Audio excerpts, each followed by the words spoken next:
आता दुःख मुक्ती महामानव महाकारुणी तथागत भगवान सम्यक संबुद्ध तथागत आपल्या शुद्ध पद्धतीने निर्माणलेला धम्म अहोरात्र प्रचार आणि प्रसार करणारा पूजेने भिक्खू संघ आणि सर्वश्रेष्ठ अशा त्रिरत्नांना प्रथमतः मी अभिवादन करतो। ज्यांच्या महान आणि असीम त्या प्रभावामुळे आपल्याला हा जो अनमोल असा बुद्ध धर्म लाभला आणि ज्यांच्यामुळे आपल्याला हे एवढे मोठे वैभव प्राप्त झाले असे महान प्रवर्तक भारतीय राज्य घटनेचे एकमेव शिल्पकार ईश्वरत्न परमपूज्य बोधिसत्व डॉक्टर बाबासाहेब आंबेडकर या महामानवाच्या अशा धम्मक्रांतीमुळे संपूर्ण जीवनाला समर्पित करून आज महामंगल आषाढ पौर्णिमेच्या वर्षावाच्या निमित्ताने आपल्या पंचशील विचारवंत बुद्धविहारा बुद्ध आणि त्यांचा धम्म ग्रंथ वाचनाला 79 दिवसाला प्रारंभ होत आहे। तरी या ठिकाणी सर्व बौद्ध उपासक बौद्ध उपासिका पंचशील विचारवंतांचे सर्व पदाधिकारी कार्यकर्ते या सर्वांच्या प्रती मी सद्भावना मंगलमैत्री व्यक्त करतो आणि ग्रंथ वाचनाला सुरुवात करतो। तरी सर्वांनी शांतपणे धम्म समजून घ्यावा अशी मी अपेक्षा व्यक्त करतो। आपला कालचा भाग जो झाला आहे तो गणिका आम्रपालीच्या ताटाच्या पारमितावर होता आहे। तर हा भाग आपण जवळपास 2 दिवस झाले कंटिन्यू दान पारमित्यावरतीच आपले चालू झालेला आहे। तर आजचा जो भाग आहे ती विशाखाची दान पारमिता म्हणजे त्या विशाखाची दान श्रोता सांगितले टायटल दिले त्यांनी। कारण बौद्ध साहित्यामध्ये विशाखाचा महाउपासिका म्हणून भगवंताने तिला एक पदवी दिलेली आहे। एक अनाथपिंडक दानामध्ये अग्रेसर आणि एक महाउपासिकामध्ये ही विशाखा एक अग्रेसर आहे। आता तिच्या काही दानामुळे विनय तयार होता। तर भगवंताच्या काळामध्ये पाठीमागच्या काळामध्ये तुम्हाला जीवकाच्या बाबतीत माहिती केली मी सांगितली की एक शाल आणली होती आणि ती शाल भगवंताला देण्यासाठी विनंती केली आणि त्या विनंतीवरून चिवरला परमिशन मिळाली सगळ्या उपासकाला द्यायला की भगवंताला त्यांनी एक वर मागितला की भगवान की आजपासून तुम्ही जे उपासक तुम्हाला चिवर देतील त्यांचे स्वीकार केला पाहिजे। आणि तो सगळ्या भिक्खू संघाला त्यावेळेस भगवंतांनी सांगितलं। परंतु हे चिवर जेव्हा उपासक चिवर द्यायला लागले तर काय झालं, भिक्खू संघाकडे बरेचसे चिवर झाले। प्रत्येक जण आपापल्या संख्येनुसार देत होता। तर एका भिक्खू संघाकडे 3-3, 4-4, 5-5, 6-6 चिवर झाले। मग आता हे या ठिकाणून त्या ठिकाणी घेऊन जायला ते मोठं बरं झालं। मग भगवंताने त्याच्यासाठी नेम बनवला आणि नेम असा बनवला की प्रत्येकाकडे एकच चिवर असावे। आता एका चिवर म्हणजे नुसतं एक कपडा असतो का, तर नाही। तर एका चिवर मध्ये एक चिवरचा जर संच म्हणजे एक पूर्ण भाग बनवायचा असेल पूर्ण चिवरचा सट तर त्याच्यामध्ये 3 कपडे असतात। तर पहिला कपडा असतो तो म्हणजे उत्तरासन। उत्तरासन म्हणजे हा फक्त खांद्यापुरता असतो आणि दुसरा जो असतो ते अंतर्वासन आणि तो एक लुंगीतला हा प्रकार असतो। लुंगी जसे म्हणतात ना त्या प्रकारचा तो प्रकार असतो लुंगी सारखा। आणि तिसरा संघाटी म्हणजे ती आथरुणाला पांघरुणाला घ्यायला जमायची। म्हणजे भगवंताने जर चिवर परिधान केल्याच्या नंतर एका चिवर नंतर कुठेतरी गेला तुम्ही तर ते जी संघाटी असायची ती संघाटी खाली पण आथरायला मिळायची आणि अंगावर पण घ्यायला पाहिजे असा तो चिवरचा एक सट भगवंताने बनवला होता, नियम बनवला होता। आणि हा सट त्या काळाला ठरवला कारण एवढे मोठे चिवर घेण्याला परवडत बऱ्याचशा जणांकडे 9-10 चिवर हे या ठिकाणून त्या ठिकाणी घ्यायला पुरत म्हणून भगवंताने हा नियम बनवला होता। परंतु भगवान महाउपासिकेने परत वर्षावासासाठी एक वर्षासाठी कधी देण्याचं ठरवलं होतं. तर ह्या ग्रंथामध्ये त्याची माहिती सांगतो मी तुम्हाला. परंतु भगवान राजगृहावरून वाराणसीला येतात, वाराणसीहून श्रावस्तीला येतात आणि श्रावस्तीमध्ये अनाथ पिंडकाने जे विहार बांधलं त्या जेतवन विहारात ते विहार करतात. आता ते विहार करत असताना हे उपासिका विशाखा हिला माहित पडते की भगवान जेतवनच्या विहारामध्ये विहार करीत आहे.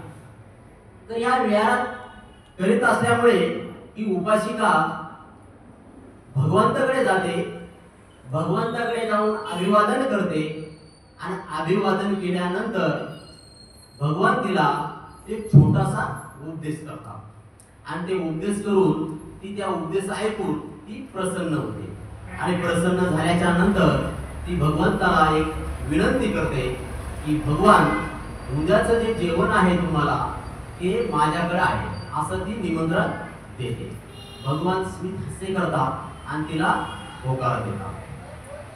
हे केल्याच्या नंतर ती घरी जाते. घरी गेल्याच्या नंतर हा वर्षावासाचा टाइम असतो पावसाचा दिवसाचा.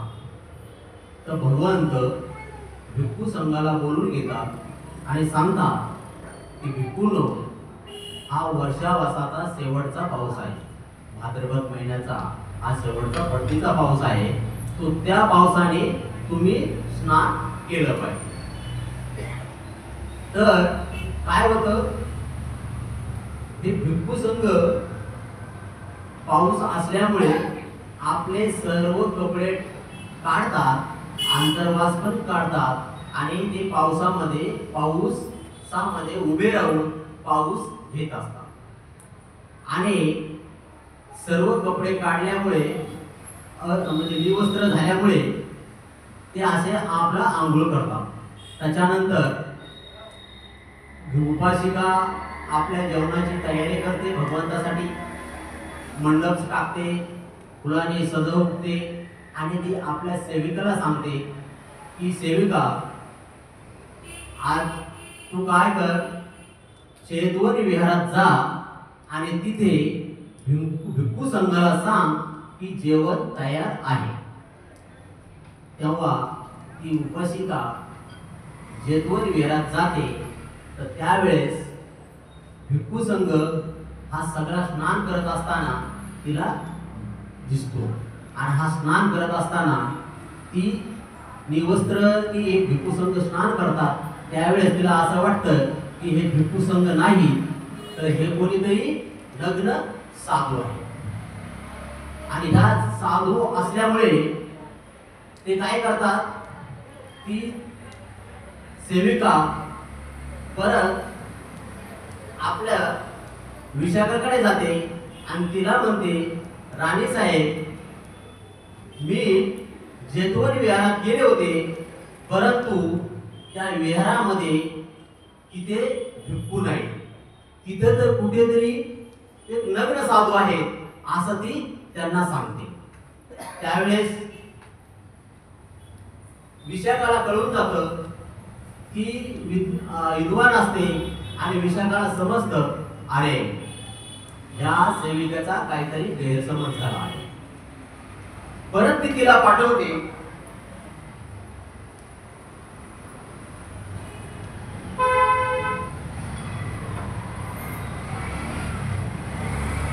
परत त्या सेविकेला विशाखा पाठवते आणि म्हणते, परत तू जा. त्यावेळेस ती दुसऱ्यांदा जाते जेतवन विहारामध्ये. त्यावेळेस भिक्खू संघ आपलं आंघोळ स्नान वगैरे करून ते निघून गेलेले असतात. तेव्हा त्याच्या वेळेस ती परत म्हणते, परत ती विशाखा बघते तर ते भिक्खू संघ तिथे नाही, कोणीच नाही. त्याच्यानंतर ती परत विशाखाकडे जाते आणि विशाखाला परत ती म्हणते, राणी, तिथं भिक्खू संघ नाही. परत विशाखा समजून घेते की नाही, ही जे आहे ना भिक्खू संघ बाहेर गेलेला असते, पण हिला ते समजलेलं नाही. परत ती हुशार असते, ती लक्षात घेते की भिक्खू संघ कुठंतरी भिक्षाटनासाठी बाहेर गेलेला असते. त्याच्यानंतर तिसऱ्यांदा ते पाठवते. तिसऱ्यांदा पाठवल्याच्या नंतर ती सरळ म्हणते तू डायरेक्ट भगवंताकडे जा, आणि ती सेविका डायरेक्ट भगवंताकडे जाते. भगवंताकडे गेल्याच्या नंतर त्यांना डायरेक्ट जेवणाचं निमंत्रण देते, आणि मग भगवान त्या सेविकेचं निमंत्रण ऐकतात, आणि तिच्या आदेशानुसार भगवंत आपलं भिक्षा पात्र घेऊन चिवर प्रदान करून त्या विशाखाच्या घरी येतात. विशाखाच्या घरी आल्याच्या नंतर तिचा सन्मान होतो, भिक्खू संघाचा सन्मान होतो. फुलाने वगैरे सगळा स्वागत होतं भिक्खू संघाचं. आणि मग त्याच्यानंतर भगवंताला ती आपलं भोजन वाढते. भगवंत परिपूर्ण त्यांचं जेवण करतात, आणि आपल्या भिक्षापात्रावरचा हात बाहेर काढल्याच्या नंतर ती समजून जाते की भगवंताचं आता जेवण पूर्ण झालेलं आहे. तेव्हा भगवंताला जेवण झाल्याच्या नंतर परत भगवंताच्या समोर येऊन बसते, भगवंताला अभिवादन करते, आणि भगवंताला म्हणते भगवान मला तुमच्याकडे काही बोलायचं आहे, माझं काही स्वतःचं असं म्हणणं आहे. भगवान म्हणतात बोल, तुला काय बोलायचं आहे. तर भगवंताला ती म्हणते की भगवान मला तुमच्याकडनं 8 वर पाहिजे. वर म्हणजे वरदान पाहिजे. तथागत म्हणतात विशाखे, तथागत आता वर देण्याच्या पलीकडेही गेलेले आहे, वर तुला देता येणार कसे. ती परत म्हणते भगवान जेही मी वर मागणार आहे, हे वर जे आहेत ते सर्व संघाच्या हिताचे आहेत, सर्वांच्या हिताचे आहेत, असं ती सांगते. त्याच्यानंतर विशाखा परत बोलते की जे मागणार आहे हे सर्वांच्या फायद्याचं आहे, पण हिताचं पण आहे, उर्वरित आहे, निकर्मी आहे, असं ती सांगत असते. मग हे 8 वर भगवंताला कुठले वर मागते ते मी तुम्हाला सांगतो. आता पहिला वर जो आहे ही काय म्हणते, भगवान मी जोपर्यंत जिवंत आहे तोपर्यंत भिक्खू संघासाठी वर्षासाठी काय देण्यास वर मागते. हा एक माझा एक संकल्प आहे. हा पहिला, मी जोपर्यंत जिवंत आहे अजीवन अशा भिक्खू संघासाठी की साठिका देण्यासाठी मी हा एक संकल्प करतो. दुसरा संकल्प ती म्हणते भगवान अजीवन मी नवीन भिक्षूला भोजन देण्याचा संकल्प करते. हा दुसरा वर. तिसरा वर सांगते की जे कोणी भिक्षू श्रावस्ती वरून बाहेर जातील त्यांच्यासाठी सुद्धा मी भोजनाची शिदोरी देईन. हा तिसरा वर. त्याच्यानंतर चौथा वर, जे श्रावस्तीमध्ये जे कोणी भिक्खू आजारी पडले असेल त्यांना मी भोजन देण्याचाही संकल्प करतो. आणि पाचवा, जो आजारी पडलेल्या भिक्षूची जो सेवा करतो त्यालाही भोजन देण्याचा मी एक संकल्प करतो. 6वा, आजारी भिक्खूंना औषधी दान देण्याचा अजीवन मी हा संकल्प करते. 7वा, अजीवन सकाळच्या पारी युवांगू पातळ पेज किंवा खिचडी हे देण्याचा तो एक मी संकल्प करतो. आणि 8वा जो आहे, जेवढ्या भिक्षुणी आहेत त्या सर्वांसाठी मी उदक साठी देण्याचा संकल्प करतो. असे 8 संकल्प तिचे असतात.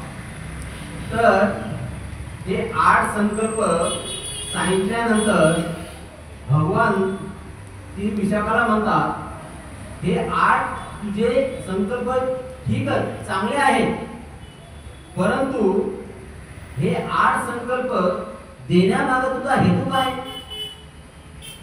तुझा काय फायदा? तर ती म्हणते, भगवान, अजीवन भिक्खू संघासाठी वर्षासाठीका देण्याचा जे वर मागते, तर त्याचा अर्थ असा होतो की जी वर्षासाठीका असते, वर्षा म्हणजे पाऊस, आणि जी साठिका जी असते तर ती भगवंताला सांगते की भगवान, मी माझ्या सेविकेला जेतवन विहारामध्ये भिक्षासाठी म्हणजे जेवणासाठी आमंत्रण देण्यासाठी पाठवलं होतं, परंतु त्या ठिकाणी आपले भिक्षुगण हे नग्न अवस्थेत त्या सेविकेला दिसले आंघोळ करताना. तर ती म्हणते, भगवान, हे आपल्या समाजासाठी चांगलं नाही, हे किळसवाणी आहे. कारण वर्षामध्ये पावसामुळे जर त्यांचे चिवर भिजत असतील आणि त्यांना जर कपडे नसतील, तर हा एक चौथा मी कपडा त्यांना दान देणार आहे, अजीवन. तर ते असं ती भगवंताला समजून सांगते की वर्षासाठी का ही जी असते ती फक्त लुंगीचा अर्धा प्रकार, फक्त आंघोळीसाठी वापरासाठी, की जोपर्यंत जर भिक्खू संघाला जर आंघोळ करायची असेल तर त्याच्यावरती आंघोळ करतील आणि आंघोळ झाल्याच्या नंतर चिवर घेतील. परंतु हे जे अशा प्रकारे जर आंघोळ करत असतील तर हे एक प्रकार किळसवाणी प्रकार आहे, असं ती भगवंताला सांगते. म्हणून मी भगवंताला त्याच्यामुळे सांगते की मी जीवनभर जोपर्यंत मी जिवंत आहे तोपर्यंत वर्षावासामध्ये म्हणजे पावसामध्ये जो जो भिक्खू ह्या श्रावस्तीमध्ये येईल त्यांच्यासाठी मी वर्षासाठी का दान करणार. हा तिचा एक झाला संकल्प. आता दुसरा जो संकल्प आहे ती म्हणते, नवीन भिक्षूला भोजन देण्याचा संकल्प करते. आता नवीन भिक्षूला भोजन देण्याचा संकल्प म्हणजे भगवान, जे जे लोक बाहेरून श्रावस्तीमध्ये येतील भिक्षू,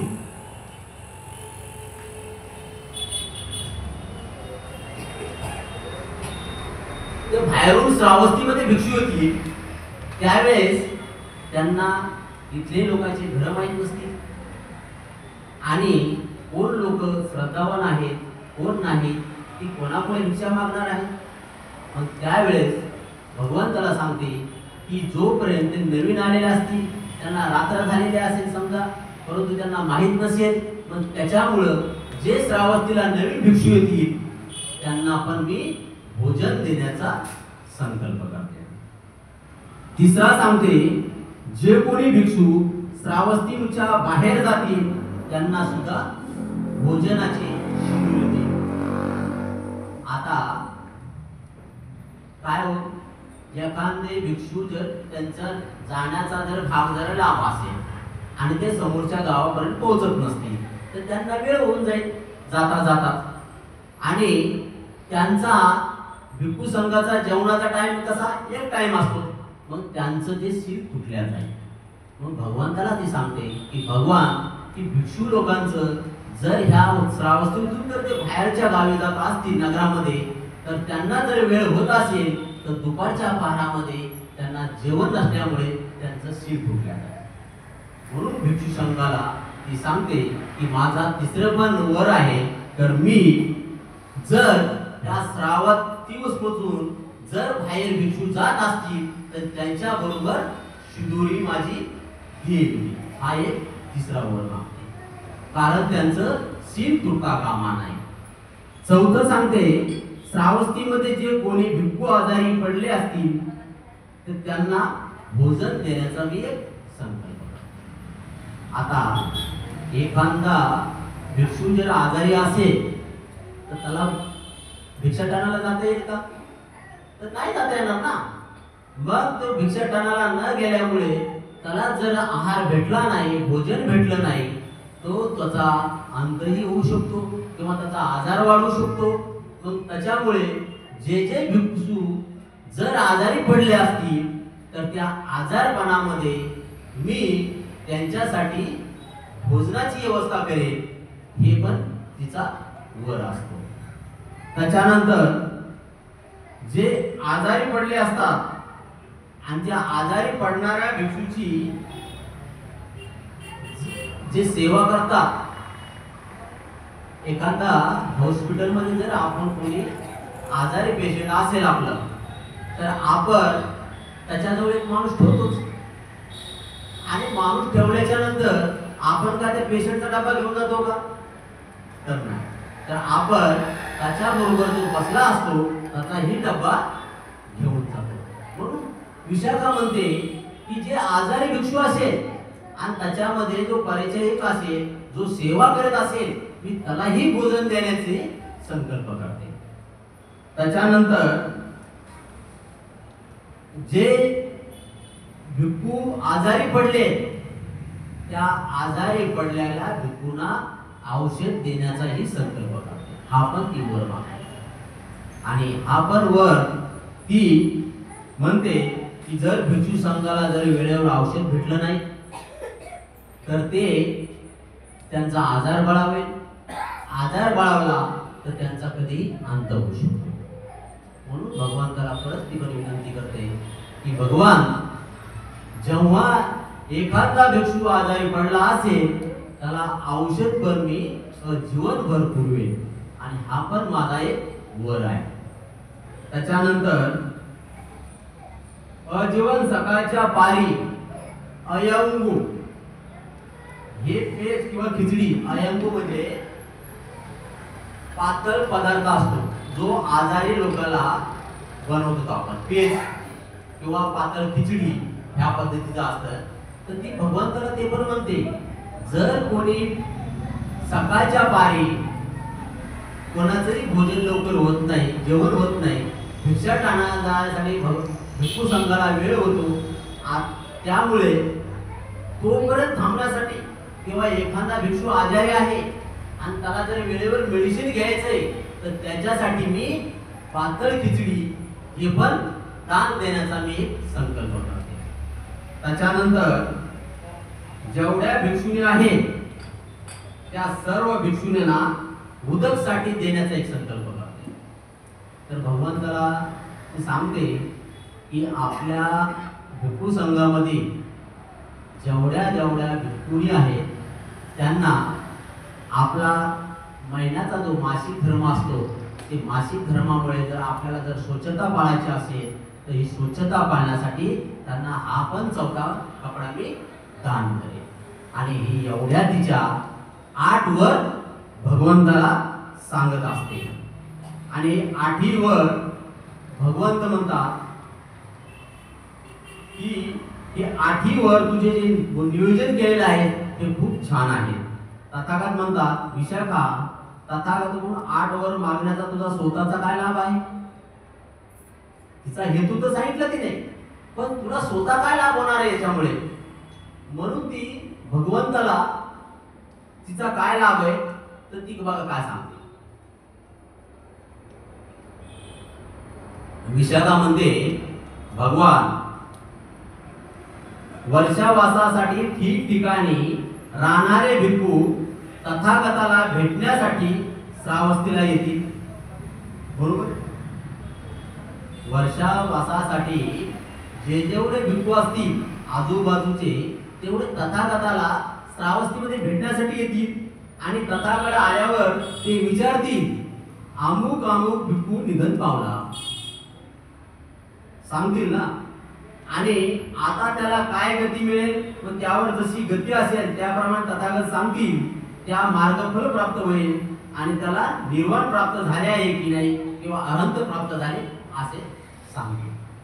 म्हणजे विशाखा म्हणते, भगवान, जेव्हा जेव्हा या नगरात येतील किंवा मी नगराच्या बाहेर जाईल त्या ठिकाणी एखाद्या भिक्खू संघाचा तो भिक्खू मृत्यूला प्राप्त झाला आणि मृत्यूला प्राप्त झाल्यानंतर मी तिथून त्या दुसऱ्या भिक्खूला विचारेन, हे भिक्खू कधी श्रावस्तीला आले होते का? तर ते म्हणतील, हो, ते श्रावस्तीला आले होते. तर ती म्हणते, जर हे श्रावस्तीला आले असतील तर माझ्याकडून यांना एक चिवर मिळालेला असेल, माझ्याकडून त्यांना भोजन मिळालेलं असेल, माझ्याकडून त्यांना औषधे भेटलेली असतील, माझ्याकडनं त्यांना जे जे मी संगाटी भेटली असेल, माझ्याकडनं त्यांना पेज खिराची खिचडी भेटली असेल, आणि याचं जे मला त्यांना जे ज्या हे भक्ती जर अनुगामी, सकृतागामी, अनागामी, श्रोतापन आणि अरहंत झाले असतील, तर यांना जे उच्च पदावरचं जे ज्ञान प्राप्त झाले असेल, तर त्याच्यामध्ये मला माझं सत्कर्माचा मला त्याचा लाभ होईल, आणि मला तो सत्कर्म मिळाल्यामुळे मला तो आनंद निर्माण होईल, मी त्याच्यामुळे प्रसन्न होईल, आणि माझं पूर्ण प्रसन्न झाल्यामुळे मी माझ्या असं ठरवीन की मी माझ्या जीवनामध्ये एक पुण्याचं काम केलं आहे, असं तिला प्रसन्नता वाटेल. म्हणून ती म्हणते, उच्च प्राप्ती भिक्षूच्या ब्रह्मचारी जीवनामध्ये सत्कार्य म्हणून माझं पुण्य लाभवंत होईलच, परंतु भगवान असा विचार करून तेव्हा माझे चित्त प्रसन्न होईल, प्रीती उत्पन्न होईल, मला अंतरंगात सुखाचा अनुभव होईल, त्यामुळे माझे चित्त समाधानी भावनेकडे वळेल, आणि समाधानीचा अभ्यास करता करता माझ्यामध्ये फळ व प्रज्ञाचक्षु माझ्यामध्ये उत्पन्न होईल, आणि हा सर्वात मोठा माझा लाभ. आणि ह्या पद्धतीने ती भगवंताला तिचा लाभ काय आहे ह्या पद्धतीने ती समजून सांगते. किती श्रद्धा ह्या विशाखामध्ये. अशी श्रद्धा कोणाकडे असते का? म्हणून भगवंताने ह्या विषयकेला सर्व उपासिकेमध्ये महाउपासक म्हणून अशी पदवी दिली. त्यामुळे परत हे एक विहार दान देते ती पूर्वराम विहार. तर ते पूर्वराम विहार कसं दान देते त्याची अशी गोष्ट याच्यात सांगितली नाही, याच्यात फक्त एकच वाक्यात हे केलेला आहे. परंतु एकदा श्रावस्तीमध्ये ती धम्मदेशना ऐकण्यासाठी भगवंताकडे जात असते. आता धम्मदेशना ऐकत असताना दागिने वगैरे घालून ती गेलेली असते, हार वगैरे. तर तो हार ती आपल्या एका कापडाच्या गठोड्यामध्ये आपला वेगळा बांधून ठेवते, आणि ते बांधून ठेवल्यामुळे ती एवढी त्या उपदेशामध्ये मग्न होते, आणि मग्न झाल्याच्या नंतर जेव्हा धम्मदेशना संपते तेव्हा ती तशीच निघून जाते. तिचं जे सोन्याचे दागिने वगैरे गठोडं असतं ते तिथंच राहतं विहारामध्ये. ते गेल्याच्या नंतर आनंद भक्तींना कळतं, आनंद ते बघतात, आणि ते तसंच जे गाठोडं जे आहे ते आपल्या विहारामध्ये भगवंताकडे नेऊन ठेवतात. त्याच्यानंतर ही विशाखा घरी जाते. घरी गेल्याच्या नंतर तिच्या लक्षात येते, अरे माझे दागिने विहारातच आहे. तर त्याच्यानंतर ती आपल्या सेविकेला पाठवते. सेविका त्या विहारामध्ये जाते. विहारात गेल्याच्या नंतर पण सांगताना असं सांगते तिला, जर भिक्खू संघाने त्या जर सोन्याला दागिन्याला जर हात लावला असेल तर ते तिथंच सोडून नये, ते घेऊन येऊ नको. आता आनंदाने ते ठेवलेले असतात. ती सेविका जाते आणि बघते. आनंदाला माहीत कळतं की ही सेविका विशाखाचे दागिने घ्यायला आली म्हणून. तर ते दागिनेला आनंदाने हात लावलेला असतो, मग ती ते घेऊन जात नाही. त्याच्यानंतर ती भगवंताकडे येते आणि भगवंताला म्हणते, हे दागिने मला इथे विहाराला दान करायचे. तर भगवंत दानामध्ये जसं असं दागिने धन संपत्ती वगैरे काय स्वीकारत नाही. तर मग ती विचार करते की आपण याच्यामध्ये विहार बांधून घ्यावा. मग त्या दागिन्याचा लिलाव लागतो. ते लिलाव कमीत कमी ते दागिने 9 कोटीचे असतात त्या काळामध्ये. मग ते 9 कोटीच्या दागिन्यामध्ये ती जमीन खरेदी करते. आणि 9 कोटी परत ते विहार बांधण्यासाठी परत टाकते. किती झाले? 18 कोटी. 18 कोटी झाले, आणि 18 कोटी टाकून ते मोठं भव्य दिव्य असं विहार बनवते. आणि विहार बनवल्याच्या नंतर परत ते उद्घाटन सोहळ्यासाठी परत 9 कोटीचा खर्च. आणि हा एकूण 36 कोटी म्हणजे 27 कोटी हा एकूण त्या विहारात बनवते, त्याचं चांगल्या प्रकारे भगवंताला निमंत्रण करते आणि ते विहार दान देण्यासाठी पूर्ण स्वागत बिगत फुलाने वगैरे जेवणाचा कमाने विमाने चांगल्या शिल्पकार आणून ते विहार चांगलं सजवल्या जातं आणि भगवंताला ते बोलवते आणि त्या विहाराचं नाव पूर्व राम विहार आहे असं असतं आणि ते विहार भगवंताला दान करते. म्हणून ही जी विषयका आहे ही उपासिका महाउपासिका भगवंताच्या मध्ये अग्रेसर असते आणि इथेच आपला हा भाग संपला.